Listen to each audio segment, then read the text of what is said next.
예수 그리스도의 생애 8번째 시간. 이제 오늘 우리 전기 갈릴리 사역 이제 마지막 내용들을 살펴보겠습니다. 지난주에 예수님께서 이제 배를 타고 있는 제자들에게 이제 바다 위를 걸어서 나타나신 그 기적을 우리가 살펴봤죠. 자, 그 이후에 이제 있는 일이 무엇이냐면 오늘 여기 교환에 나온 대로 생명의 빵에 관해 설교하신 내용입니다. 이 생명의 빵에 관해서는 사복음서 중에서 유일하게 요한복음에만 기록되어 있습니다.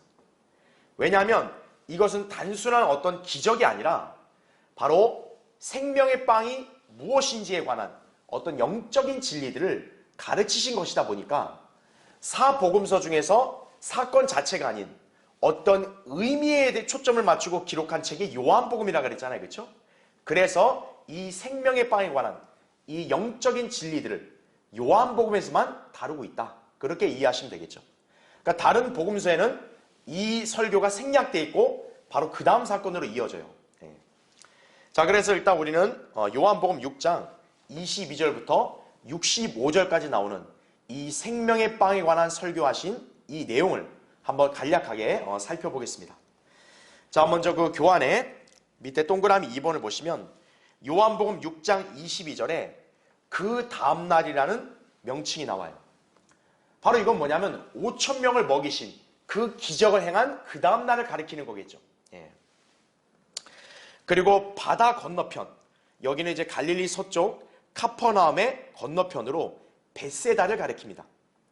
자, 이때 큰 무리가 제자들이 탔던 배에 예수님이 계시지 않은 것을 발견하고 나서 예수님을 찾으려고 이들도 배를 타고 카퍼나움까지 건너옵니다. 자, 이제 그 부분이 24절과 25절에 나오는 거예요. 그러므로 무리가 예수나 제자들이 그곳에 없는 것을 보고 그들도 배를 타고 예수를 찾으러 카퍼나움으로 갔더라. 그들이 바다 건너편에서 주를 만나 말씀드리기를. 그러니까 여기 바다 건너편은 카퍼나움이겠죠. 그렇죠? 라비어 언제 여기 오셨나이까? 라고 하니 이렇게 나오죠. 자, 이 장면만 보면 그 당시에 예수님 곁으로 모인 무리들이 뭔가 예수님을 찾으려 하는 이유가 그분의 말씀을 듣고자 하는 뭔가 열의가 있고 그분을 따르려고 하는 그런 결심이 있어서 그런 게 아니에요. 예수님은 그들의 속내를 다 알고 있는 거죠. 바로 거기 동그라미 3번 보세요. 이들이 카퍼나움까지 주님을 찾아온 목적, 기적 때문이 아니라 빵을 먹고 배부른 까닭이라고 26절에 그렇게 말씀하고 있죠. 말하자면 기적을 보았지만 그 기적을 행하신 주님을 믿지 않고 그 기적의 의미를 깨닫지도 못한 채 단지 육신에 배부른 것에만 온통 관심이 가 있었던 것이다 이거죠. 그러니까 쉽게 말하면 예수님을 따라다니면 내가 배부르게 먹고 사는데 지장이 없겠구나 이거죠. 마치 오늘날 어떤 무리와 이렇게 유사하냐면 입으로만 하나님을 믿는다고 하면서 이렇게 교회만 다니는 그런 기독교인들과 다를 바가 없는 것이에요. 바로 오늘날 이 배교한 대다수의 기독교인들, 그들의 하나님은 뭡니까? 자기들의 배예요. 자기들의 배를 부르게 할 수 있고 또 사는데 필요하다 이거죠. 그래서 하나님을 찾으려고 하는 거예요. 바로 이 당시 예수님을 따라다니려고 했던 이 무리들과 똑같다 이거죠. 육신의 만족, 필요 때문에 지금 예수님을 찾으려고 한 거예요. 자, 이게 바로 그 당시에 그 유대인들의 영적인 상태였다 이거죠. 자, 마가복음 6장 51절 52절에도 보면 제자들의 마음도 둔해져 있었다라고 그렇게 기록되어 있습니다. 그러니까 예수님이 무리를 걷는 기적을 행하셨을 때도 그 광경을 본 제자들은 그 기적의 의미를 깨닫지도 못한 거죠. 왜냐하면 마음이 둔해져 있었다 이거죠. 바로 제자들뿐만 아니라 그 당시에 주님 곁으로 모여든 이 무리들의 영적인 상태도 그와 같았다는 얘기죠. 자, 동그라미 4번을 보십시오. 요한복음 6장 22절부터 65절의 설교에는 자, 이런 여러 가지 내용들이 나오는데 자, 이 구절들이 길다 보니까 교환에선 제가 간략하게 요약을 해놨어요. 자, 거기 밑줄 친 걸 계속 보시면 자, 27절에는 썩는 음식과 영생에 이르는 음식을 이렇게 비교해서 말씀을 하십니다. 그러니까 예수님은 이 무리들의 그 의도를 잘 아니까 물질적으로 먹고 마시는 거 이거에 매달리지 말고 영생에 이르는 음식을 위해서 일하라 이렇게 가르쳐 주시는 거예요. 그러니까 그들이 진정으로 찾아야 될 것은 그들의 배를 부르게 하는 그런 물리적인 음식이 아니란 얘기죠. 진정으로 찾아야 될 거는 너희들이 영생을 지닐 수 있는 바로 그 음식을 너희들이 찾고 먹어야 된다는 얘기죠. 그것을 위해서 일하라고 이렇게 말씀하신 거예요. 자, 그러다 보니까 이 무리들이 예수님의 그 말씀을 일단은 듣고 하나님의 일들이 무엇인지를 묻습니다. 그렇죠? 28절에 그렇게 하나님의 일들을 하려면 무엇을 해야 되리까? 그러나 예수님께서는 29절에서 하나님의 여러 가지 자잘한 일들이 아닌 딱 중요한 한 가지 일을 말씀하시죠. 하나님의 일은 단 한 가지다 이거죠. 그분이 보내신 일을 너희가 믿는 것이라 이거죠. 그분이 보내시니 바로 예수 그리스도겠죠. 이게 바로 예수님께서 생명의 빵을 설교하신 그 목적이란 얘기죠. 단순히 먹고 마셔서 배부르고 이게 중요한 게 아니라 하나님께서 보내신 예수 그리스도를 믿는 것이 가장 중요하다 이거예요. 자, 그러자 유대인들이 31절부터 32절까지는 자기 조상들이 하늘에서 내려온 만나를 광야에서 먹은 것 이것을 갖다 거론을 합니다. 그러자 예수님께서는 그 만나가 참된 게 아니라 진정한 만나는 바로 하늘에서 내려온 살아있는 빵이다라는 얘기죠. 그게 바로 뭡니까? 하나님의 빵이고 그 하나님의 빵이 바로 누구예요? 예수 그리스도란 얘기죠. 자, 그 점을 35절에서 예수 그리스도께서 말씀하십니다. 자, 거기 35절 보면요. 예수께서 그들에게 말씀하시기를 내가 생명의 빵이니라 이거죠. 지금의 유대인들은 예수님께서 하늘에서 내려온 참된 빵을 얘기하니까 그거를 물질적으로 먹는 것으로 좀 착각하는 거예요. 그러니까 예수님이 다시 한번 그 진리를 얘기해 주시죠. 내가 생명의 빵이다 이거죠. 자, 그러면서 뭐라고 말씀하십니까? 내게 오는 자는 결코 배고프지 아니하며 또 나를 믿는 자는 결코 목마르지 아니하리라 이거죠. 아하, 바로 지금 여기서 먹고 배부르는 거, 또 마시는 거 이것은 지금 예수님께서 물리적인 개념으로 하신 말씀이 아니라는 것을 바로 여기서 먼저 언급하시는 거예요. 바로 먹고 마시는 것 곧 뭐와 똑같은 거예요? 예수 그리스도께로 와서 그분을 믿는 것이다라는 것을 먼저 언급하신 거예요. 그러니까 생명의 빵에 관한 설교를 이해할 수 있는 핵심 용어, 주제 바로 여기 나온 거예요. 자, 그러면서 예수님께서는 하나님의 뜻이 생명의 빵이신 예수 그리스도를 믿음으로 영생을 얻는 것임을 이렇게 40절에서도 그리고 또 47절, 8절에서도 그렇게 말씀하신 거란 얘기죠. 나를 믿는 사람은 영생을 가졌으니 나는 그 생명의 빵이라 이거죠. 그러니까 이 생명의 빵은 물리적으로 먹을 수 있는 그 빵이 아니구나. 바로 믿는 거구나. 이걸 우리는 단번에 알아들을 수 있는 거죠. 그런데 이 당시의 무리들은 예수님의 이 설교를 이해하지 못하는 거예요. 자, 그런데 주님께서는 오히려 그들에게 더 심오한 말씀을 하죠. 주님의 살과 피를 먹고 마셔야 영생이 있다 이거죠. 그 의미에 대해서 58절에서도 말씀하고 계시죠. 예수 그리스도가 아버지로 말미암아 사는 것 바로 그와 연관된 개념이다라는 얘기죠. 그랬더니 유대인들은 그것도 이해를 못하는 거죠. 자, 그러니까 예수님께서는 결정적으로 한 말씀 하십니다. 자, 63절. 자, 이게 어떻게 보면 생명의 빵에 관한 설교를 이해할 수 있는 가장 핵심적인 구절이에요. 살리는 것은 자, 뭐라고 합니까? 영이니 육은 전혀 무익하니라 이거죠. 내가 너에게 한 말들은 영이요 생명이라 이거죠. 다시 말하면 생명의 빵에 관한 설교는 물리적인 어떤 개념이 아니라 영적인 것이다 이거죠. 한마디로 예수 그리스도를 믿으면 영생을 얻는다는 신약 교리이다 이거죠. 자, 동그라미 5번 보세요. 다만 여기 상황은 아직까지 십자가 이전인 구약 시대라는 점을 감안해야 한다는 얘기죠. 그러다 보니 예수 그리스도를 보고 믿는다는 표현이 나오는가 하면 그렇게 믿은 사람들이 마지막 날에 있을 백보자 심판에 설 것을 말하고 있습니다. 자, 거기 40절 보면요, 이런 구절이 나와요. 자, 39절부터 읽을게요. 이것이 나를 보내신 아버지의 뜻이니 즉 그분께서 내게 주신 모든 사람을 하나도 잃지 않고, 자, 거기 나오는 표현 마지막 날에 다시 살리는 것이라 그러죠. 즉 부활이 마지막 날에 있을 거라 얘기하죠. 그러면 40절 보세요. 또 이것이 나를 보내신 분의 뜻이니, 자, 아들을 어떻게 해요? 보고 그를 믿는 사람은 누구나 영생을 얻게 하는 것이라. 그리고 내가 그를 마지막 날에 살리리라. 이렇게 나오죠. 자, 이 표현을 보면 오늘날 신약 교회 시대의 교리하고는 일치하지 않는 것임을 여러분은 잘 유념해야 됩니다. 왜입니까?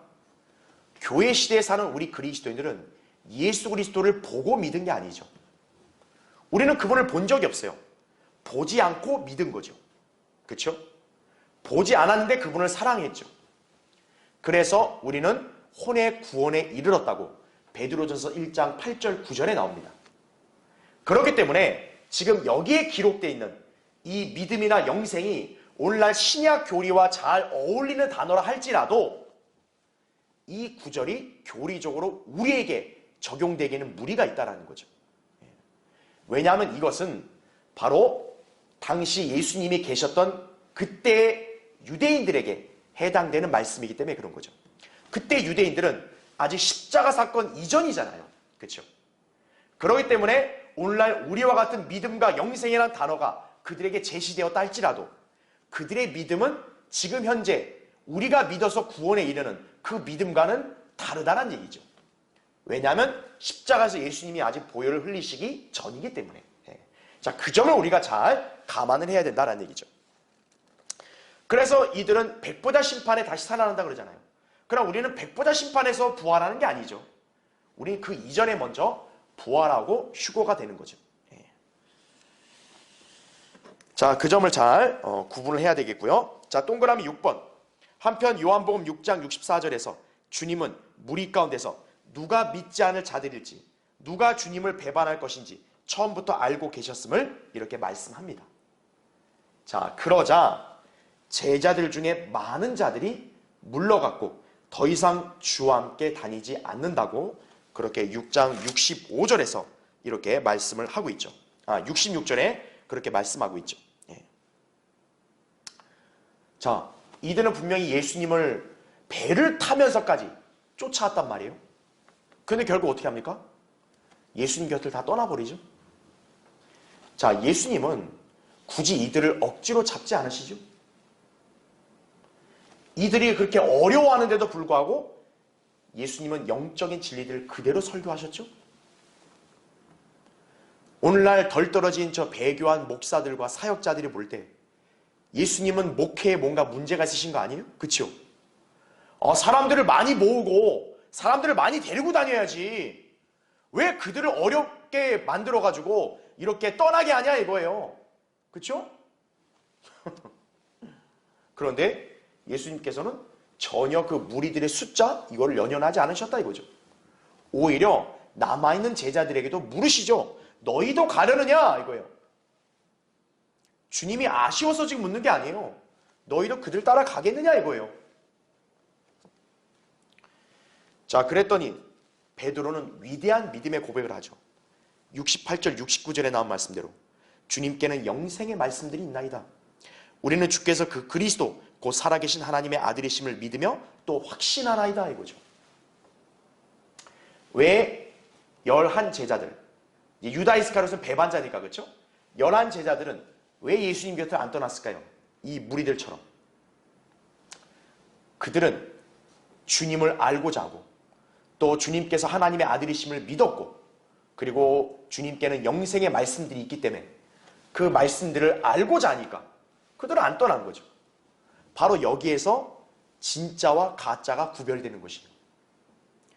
입으로만 하나님을 믿는다. 하나님을 찾고 하나님을 열심히 따르겠다. 그런 것에 점수를 주면 안 돼요. 저 교회들의 수많은 무리들이 몰려가고 있다 이거죠. 거기에 점수 주면 안 돼요. 주님을 진정으로 사랑하고 하나님 말씀을 사모하고 진리의 말씀을 절대적으로 순종하게 하자는 그런 의지가 있는가 이거예요. 그런 사람이야말로 진정으로 주님께 붙어있고 주님을 따르는 참된 성도들이라는 걸 아셔야 돼요. 자기 배를 위해서, 먹고 살기 위해서, 자기의 필요와 유익을 위해서 하나님을 찾고 하나님을 믿는 종교를 붙들겠다. 그런 사람들은 하나님과 아무 관계가 없어요. 여러분 그 점을 잘 아셔야 됩니다. 숫자가 많다 해서 그것이 진리고 그게 참된 기독교 신앙 아니에요. 영생의 말씀이 있는, 진리가 있는 바로 그 교회가 하나님이 세우신 참된 교회고 바로 그 신앙을 따르는 사람이 진정한 성도임을 아셔야 돼요. 자, 동그라미 7번 보세요. 자, 예수님은 베드로의 그 고백을 듣고 나서도 어떤 말씀하시냐? 그럼에도 불구하고 내가 너희 12를 택했는데 너희 중에 하나는 예수님 뭐라고 말씀하시냐면 마귀라고 말씀하세요. 70절에 너희 중에 하나는 마귀니라 이렇게 말씀합니다. 바로 이 자는 주님을 배반할 자. 71절에 나온 대로 시몬의 아들 유다 이스카리옷이지. 그러니까 예수님은 바로 아시는 거죠. 예. 자, 유다 이스카리옷은 단순하게 그냥 마귀가 들리거나 마귀에게 조종된 그런 차원의 인물이 아니라 그는 한 마귀였다 이거죠. 데블 이거죠. 그러니까 사탄인 더 데블 이게 아니라 한 마귀였다 이거죠. 요한복음 17장 12절에는 그를 멸망의 아들이라고 지칭하고 있죠. 적그리스도에 해당되는 용어 아니에요. 그렇죠? 그래서 유다 이스카리옷은 초림 당시에 사탄이 육화한 존재다. 우리가 이렇게 이해할 수 있는 거죠. 자, 이 부분에 대해서 우리가 더 자세히 다루려면 시간이 없기 때문에 넘어가고요. 한 가지 흥미로운 점만 여러분이 이해하셔야 될 게 이 유다 이스카리옷의 실체에 관해서 12사도 중에 유일하게 사도 요한만이 밝혀놓고 있다 이거죠. 사복음서 중에서 유다 이스카리옷이 바로 마귀이고 멸망의 아들이라는 점은 요한복음에만 나오죠. 자, 왜 12사도들 중에서 주님께서는 요한에게만 그 계시를 주셨는가 이거죠. 요한은 사도들 중에서 예수님의 사랑을 받았던 제자죠. 특별한 사랑을 받은 제자죠. 바로 그 사도 요한이 누구를 예표하느냐? 신약 교회를 예표하는 거예요. 오늘날 바로 우리들로 구성되어 있는 그리스도의 몸인 교회의 예표란 얘기죠. 우리 교회가 신랑이신 예수 그리스도의 특별한 사랑을 받는 존재잖아요. 그렇죠?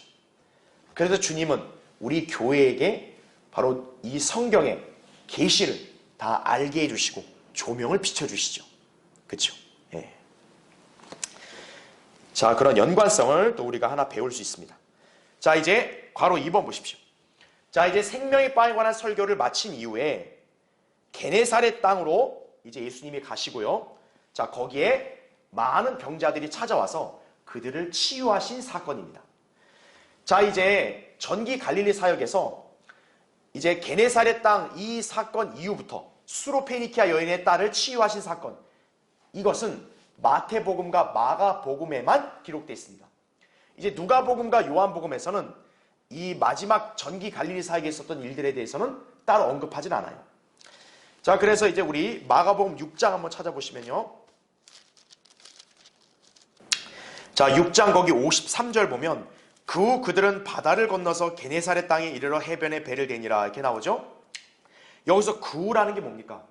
바로 52절에 보면 무리를 걷는 기적, 바로 그 사건과 그리고 우리가 방금 살펴봤던 생명의 빵에 관한 설교를 마친 그 후가 되겠죠. 그러니까 마가복음 6장 52절과 53절 사이에는 생명의 빵에 관한 설교, 이것이 생략되어 있는 거예요. 그게 요한복음 6장에 기록되어 있는 거고요. 그렇죠? 예. 자, 그렇게 이해하시면 됩니다. 그래서 동그라미 3번을 보시면 게네사렛 땅은 주님을 알아보고 모든 병자들을 주님께 데려왔으며 마을과 성읍마다 주님의 옷자락만이라도 만지기를 열망했고 주님을 만나는 자마다 온전하게 낫게 되었다라는 얘기죠. 자, 이 부분에 대해서는 마태복음 14장 34절부터 36절에도 기록되어 있습니다. 그러니까 마태복음 14장도 무리를 걷는 기적, 그 다음에 바로 이 내용들이 기록되어 있다. 우리가 그렇게 알 수 있다 이거죠. 자, 그 다음에 이제 괄호 3번. 그 다음 사건은 뭐냐? 손 씻는 문제를 포함해서 전통으로 하나님의 계명을 폐기하는 종교 지도자들을 꾸짖으신 사건이에요. 자, 이 부분은 이제 마가복음 6장, 아까 우리 56절까지가 게네사렛 땅에 있었던 일이고, 그 다음에 7장 1절부터 23절까지 바로 하나님의 계명을 폐기하는 이 종교 지도자들을 이렇게 심판을 경고하신 그 말씀과 또 여러 가지 진리들을 이렇게 다루고 있고요. 마태복음은 15장 1절부터 20절에 그 내용이 나와 있습니다. 자, 다음 페이지 보면요. 자, 맨 위에 동그라미 2번 보면, 자, 예수님께서는 이들이 장로들의 전통, 너희의 전통이라 말씀하시는데, 이것으로 하나님의 계명을 어기고 폐기하는 것에 관해서 말씀을 하십니다. 마태복음 15장 2절, 3절, 6절과 마가복음 7장 3절, 5절인데요. 왜 이 말씀을 하시냐면은 지금 이 유대인 종교 지도자들이 예수님의 제자들 중에 일부가 손을 안 씻고 그냥 음식을 먹었어요. 그랬더니 왜 손 안 씻고 음식 먹냐고, 왜 전통을 어기냐고 이렇게 지금 딴지를 거는 거예요. 그런데 예수님께서는 바로 이 전통이 하나님의 말씀에서 우러나온 게 아니라 바로 인간, 너희들이 만든 전통이다 이거죠. 근데 너희들의 전통으로 사실 어떻게 하고 있어요? 지금 종교 지도자들은 하나님의 말씀을 폐기하고 있는 자들이다라는 얘기죠. 그러니까 위선자들이라고 예수님께서 그들을 힐난하시고 책망하셨던 것이에요. 그러니까 이들의 관심사는 뭐냐면 율법, 하나님의 말씀을 온전하게 두려움과 떨림으로 지키는 게 아니라 자기들이 오랜 세월 동안 이렇게 조상들로부터 이어져 내려온 전통, 교리 이런 것들을 더 강조하는 자들이라는 얘기죠. 그러니까 율법을 좀 어기는 거에 대해서는 크게 개의치 않으면서 자기들의 그런 자잘한 전통 하나 어기면 마치 뭔가 심각한 문제를 저지른 것처럼 그렇게 그들이 오도하는 거란 얘기죠. 오늘날 바로 바른 성경을 거부하고 성경적 교리를 배척하면서 교단 교리나 자기네 집단의 오랜 전통을 고수하는 이 대형 교회들을 위시한 바로 기독교계 집단이 여기에 해당되는 거죠. 이 배교한 교회들 특징이 뭡니까? 자기네 교단 교리, 자기네 전통, 이게 더 중요한 거예요. 그게 비성경적이라고 지적하면은 오히려 그를 지적하는 사람들을 이단으로 매도해버리고 자기들이 마치 정통인 것처럼 그렇게 행세하는 거죠. 이들은 성경의 기록이 성경이 그래도 오늘날 시대가 어떻고 우리 사회가 어떻게 이어져 왔고 이런 걸 더 중시하죠. 바로 그들이 바리새인들과 서기관들의 후예들이에요. 자, 계속 교환을 보시면요. 손을 씻는 문제, 그리고 하나님의 예물이란 명분으로 코르반이라는 용어가 나옵니다. 그것으로 부모를 공경하지 않는 것에 대해서 말씀을 하셨다는 얘기죠. 그게 이제 마가복음 7장에서는 이제 9절부터 해서 13절까지 그렇게 말씀하고 있다는 얘기죠. 자, 이 부분에 대한 내용을 자세히 설명하기에는 시간이 부족하기 때문에 제가 간략히 언급하면은 바로 이들이 지켰던 게 뭐냐? 코르반, 즉 예물 있잖아요. 원래 이제 율법에 따르면은 유대인들은 부모를 봉양해야 되는데 이들이 부모를 봉양하는 게 너무 큰 짐이 되다 보니까 그 부담을 이렇게 지기 싫어서 그 부모를 부양해야 될 어떤 물질 이런 걸 어떻게 하냐? 성전으로 가지고 가는 거예요. 그래서 이건 나 하나님 앞에 바친다 이거죠. 그러니까 하나님께 바치는 게 중요하다 이거죠. 그러니까 부모 부양을 그냥 이렇게 경시해버리는 거예요. 그게 코르반이에요. 그런 짓을 버젓이 자행하고 있었던 거예요. 그리고 제사장들은 그것을 암암리에 다 묵인하고 그들과 야합을 한 거죠. 그거야말로 위선자들 아닌가요? 그렇죠? 바로 그 점을 여러분 기억하시면 됩니다. 자, 동그라미 3번 보세요. 마태복음 15장 7절부터 9절과 마가복음 7장 6절부터 7절에서 이사야 29장 13절의 말씀을 인용을 했습니다. 자, 우리는 거기 마가복음 7장 6절을 보면요. 주께서 그들에게 대답하여 말씀하시기를 너희 위선자들에 관하여 이사야가 잘 예언하였도다. 기록된 바와 같으니 이 백성이 입술로는 나를 공경하여도 그들의 마음은 내게서 멀도다. 그러면서도 사람들의 계명들을 교리들로 가르치니 그들이 나를 헛되이 경배하는도다. 너희가 하나님의 계명을 버리고 사람들의 전통을 지키니 이렇게 얘기하죠. 그렇죠? 그리고 거기 7장 13절 보면 너희는 너희가 전수한 너희의 전통으로 하나님의 말씀을 폐기하느니라. 또 이와 같은 많은 일을 자행하고 있도다 라고 하시더라 이렇게 말씀하고 있죠. 네. 그러니까 하나님의 말씀이 최종 권위가 되고 그게 기반이 돼야 되는데 오히려 입으로만 하나님을 믿는다고 떠들어대는 소위 배교한 자들, 그들의 특징이 뭐예요? 자기들의 전통, 자기들 집단의 교리, 사상, 이것으로 하나님 말씀을 오히려 뭉개버리는 거예요.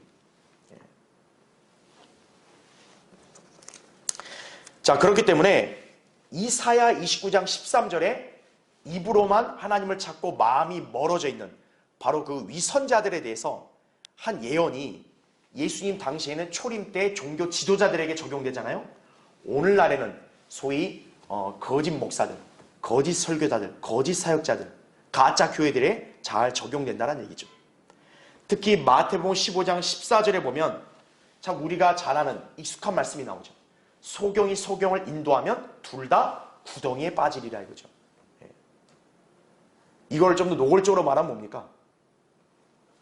자기 자신도 구원받지 않았고 자기 자신도 성경을 모르는 소위 자칭 목사나 설교자, 성경 교사들이 대다수의 교인들에게 성경을 가르친다고 강단에 서 있는 것과 똑같은 거예요. 소경이 소경을 인도하는 거죠. 둘 다 멸망하는 거죠. 자, 동그라미 4번에 이뿐만 아니라 예수님께서는 참으로 더러운 것이 무엇인지에 관해서도 말씀하셨다는 얘기죠. 마태복음 15장 10절부터 20절에 그 말씀이 나오고요. 또 마가복음은 7장 14절부터 23절에 또 그 말씀이 나옵니다. 바로 이게 뭐냐면 소위 사람들은 입으로 들어가서 이렇게 나오는 게 더럽다고 생각하잖아요. 그렇죠? 이렇게 배설하고 배출하는 게, 그렇죠? 그런데 예수님께서는 그게 더러운 게 아니라 사실은 인간의 마음과 안에서 나오는 것, 그것이 더럽다라고 말씀하십니다. 마가복음 7장에는 이제 20절에 그런 말씀이 있죠. 또 말씀하시기를 사람에게서 나오는 것이 그 사람을 더럽히느니라 이거예요. 그러면서 23절에 이런 모두 악한 것은 자 어디서 나온다고요? 속에서 나온다 이거죠. 그 사람을 더럽히느니라 이거죠. 이거는 굉장히 교리적뿐만 아니라 영적으로도 중요한 말씀인 거죠. 즉, 이 땅에 살고 있는 모든 인간들의 마음과 내면은 어떤 거예요? 아담의 타락한 본성 때문에 죄성이 있으니까 더럽다라는 얘기죠. 그 인간의 마음은 거짓되고 악하다고 성경이 말씀하고 있죠. 바로 그 인간의 마음에서 나오는 것이 결국 그 사람을 더럽히는 거다 이거죠. 고로 모든 사람은 죄인이다라는 얘기죠. 자, 우리가 그 점을 여기서 배울 수 있습니다. 자, 이제 괄호 4번. 자, 예수님께서 바로 그 종교 지도자들을 꾸짖으신 다음에 자, 이제 어떤 일이 있었는지를 기록하고 있냐면 수로페니키아 여인의 딸, 즉 카나안 여인의 딸을 치유하신 사건을 이제 언급하고 있습니다. 이제 시가지 순서로 보면 이제 이게 전기 갈릴리 사역의 마지막 부분에 해당돼요. 자, 마가복음은 아까 읽었던 23절 다음 24절부터 30절까지 이제 이 기적에 관한 내용이 나오고요. 마태복음은 15장 21절부터 28절까지 나옵니다. 자, 이 카나안 여인의 딸을 치유하신 사건에 관해서는 마태복음에서 좀 더 이렇게 중요하게 다루고 있기 때문에 한번 찾아볼게요. 마태복음 15장. 자, 마태복음 15장 거기 21절부터 보면요. 그때 예수께서 거기를 떠나 투로와 시돈 지방으로 가시니라 이렇게 나오죠. 그러니까 전기 갈릴리 사역의 마지막 부분은 지금 예수님께서 갈릴리 지방에서 주로 사역하시다가 지금 투로와 시돈 지방으로 이렇게 잠시 건너가신 거예요. 자, 이제 여기서 22절에 그런데 보라 한 카나안 여인이 그 지경에서 나오며 주께 소리질러 말하기를 오 다윗의 아들이신 주여 나에게 자비를 베푸소서 내 딸이 마귀에게 심히 고통받나이다라고 하더라 이렇게 말씀하고 있죠. 자, 이 카나안 여인은 이방인이죠. 그런데 이 이방 여인이 예수님을 이렇게 부르죠. 다윗의 아들이신 주여 이거죠. 여러분, 다윗의 아들은 바로 유대인의 왕, 메시아를 가리키는 용어잖아요. 사실 이 표현은 누가 쓰는 거예요? 유대인들이 쓰는 용어죠. 그런데 이방 여인이 지금 예수님을 이렇게 부르고 있는 거예요. 이것은 예수님의 사역에 보면 적합하지 않죠. 또 하나님의 경륜적인 관점에서 볼 때도 사실 적합하진 않죠. 그래서 23절에 주께서는 그녀에게 한 말씀도 대답하지 아니하신다, 이렇게 나온 거예요. 예. 자, 그러니까 제자들이 예수님께 간청하는 거죠. 여인을 좀 내보내십시오. 자, 그랬더니 24절에 예수님이 이렇게 말씀합니다. 나는 이스라엘 집에 잃어버린 양 외에는 보냄을 받지 아니하였노라, 이렇게 말씀하고 있죠. 예. 자, 이 표현은 우리가 많이 봤죠? 언제 봤습니까? 예수님이 제자들을 보내시면서 천국 복음을 전파하라 하셨을 때 당부하셨던 말씀이 뭡니까? 이방인들의 길로도 가지 말라 그랬죠. 천국 복음을 듣는 대상은 누굽니까? 이스라엘 집에 잃어버린 양이에요. 그렇죠? 예수님이 제자들에게 바로 이 복음 전파를 위임하시면서 그들을 보냈잖아요. 바로 예수님 자신도 이 목적으로 지금 이 땅에서 사역하시는 거란 얘기죠. 그러니까 유대인들에게만 천국 복음을 전파하셔야지 이방인들에게는 천국 복음 전파하실 수 없다 이거죠. 바로 그분의 사역의 목적을 말씀하신 거예요. 그러니까 지금 그 여인을 상대 안 하시는 거죠. 자, 그렇지만 이 여인은 포기하지 않습니다. 거기 25절에 그 여인이 와서 주께 경배하며 말씀드리기를, 주님께 이제 경배도 드리죠. 주여 나를 도와주옵소서 얘기합니다. 자, 여기서 주, 예수 그리스도를 하나님의 아들로서 그렇게 부르고 있는 거죠. 지금 이 여인은 예수님을 믿는 거예요. 그렇죠? 그랬더니 예수님께서는 오히려 이 여인에게 더 심한 말을 하십니다. 자, 26절에 자녀들의 빵을 가져다가 개들에게 던져주는 것이 옳지 않도다 이거죠. 자, 마태복음의 기록에 보면 왕국의 자녀들이란 말이 나오죠. 여기에 자녀들이 바로 그들이에요. 그럼 왕국의 자녀들은 누굽니까? 이스라엘이죠. 이스라엘이 먹어야 될 빵을 개들에게 주는 건 옳지 않다 이거예요. 그럼 여기서 개들은 누구 계세요? 자녀들과 대비되는, 바로 이스라엘과 대비되는 이방인들을 가리키는 거겠죠. 이방인들은 복받을 자격이 없다 이거예요. 그런데 예수님은 그 이방 여인을 면전에다 두고 개로 비유하고 계시죠. 얼마나 모멸감을 느낄 수 있겠어요. 그렇죠? 그런데 이 여인은 포기하지 않습니다. 겸손하게 믿음의 고백을 하죠. 그러합니다 주여 이거죠. 그러나 개들도 그들 주인의 식탁에서 떨어지는 부스러기를 먹나이다 이거죠. 그랬더니 예수님께서 이렇게 말씀하죠. 오 여인아 내 믿음이 크도다. 내가 바라는 대로 될지어다 이거죠. 그 여인의 딸이 바로 치유가 되죠. 그렇죠? 그래서 수르페니케아 여인의 이 믿음이 참으로 간절하면서 절실하고 그리고 겸손하죠. 예수님은 그 여인의 믿음이 큰 것을 아시기 때문에 그 여인의 믿음이 드러나실 때까지 이렇게 침묵으로 일관하신 거죠. 그렇죠? 어떻게 보면 시험을 하신 거죠. 그러나 이 여인은 그 믿음을 마침내 드러나게 됐고 그렇게 함으로써 모든 사람에게 알려지게 하신 거죠. 자, 예수님께서 그녀의 믿음에 대해서 허락하신 이 장면, 이것은 당대 역사적으로도 그렇고요. 또 교리적으로도 영적으로도 중요한 의미를 지니죠. 그렇죠? 특히나 교리적으로 볼 때는 이제 이 사건을 기점으로 해서 전기 갈릴리 사역이 끝나죠. 우리가 예수님의 공생애를 다룰 때 갈릴리 사역이 분명 길지만 전기와 후기로 나눴던 기준이 뭡니까? 그분의 사역의 성격이 바뀌기 때문에 나뉜다고 그렇게 말씀드렸죠.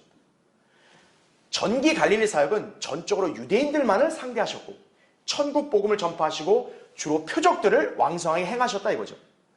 그러나 유대인들이 예수님을 거부해버렸잖아요. 그러니까 이제 어떻게 돼요? 이방인들도 이제 그분을 믿는다라는 얘기죠. 그걸 암시하는 거예요. 자, 이방인들이 예수님을 어떻게 믿어요? 십자가의 구속, 바로 이걸 통해서 믿는 거죠. 그래서 이제 이 이후부터는 예수님께서 자신이 십자가에서 죽으실 것을 공공연하게 예언을 하신다는 얘기죠. 바로 사역의 성격이 달라지는 거예요. 그런 중요한 의미가 있다는 거죠. 그리고 영적으로도 이 여인의 믿음은 오늘을 사는 우리 성도들에게도 중요한 교훈이 되죠. 우리도 주님을 향해서 이런 믿음과 또 이런 자세로 기도를 할 필요가 있음을 우리가 배울 수 있는 거죠. 자, 이제 교환의 6번, 이제 전기 갈릴리 사역에 대한 결론을 이제 우리가 정리해 보겠습니다. 자, 이제 괄호 1번.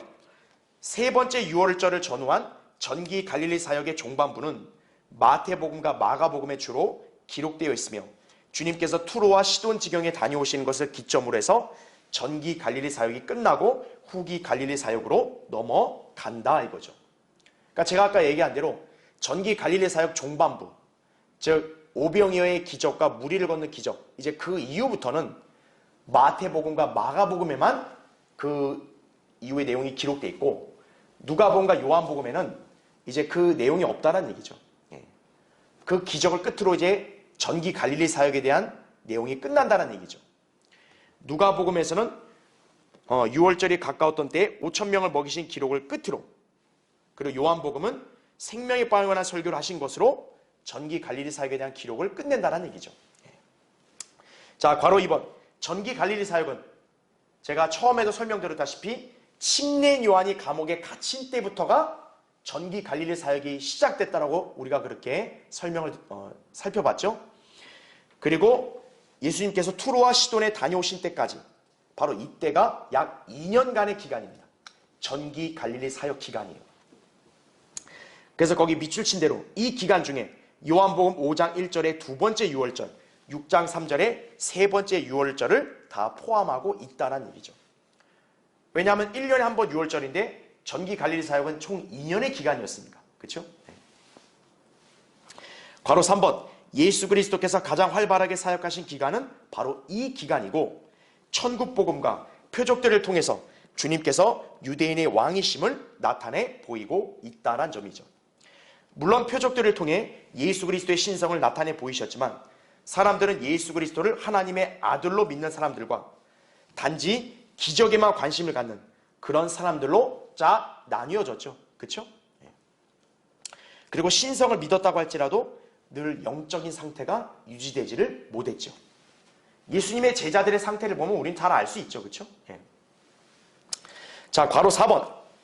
천국 복음과 하나님의 나라의 복음이 함께 제시되고 있다는 점이죠.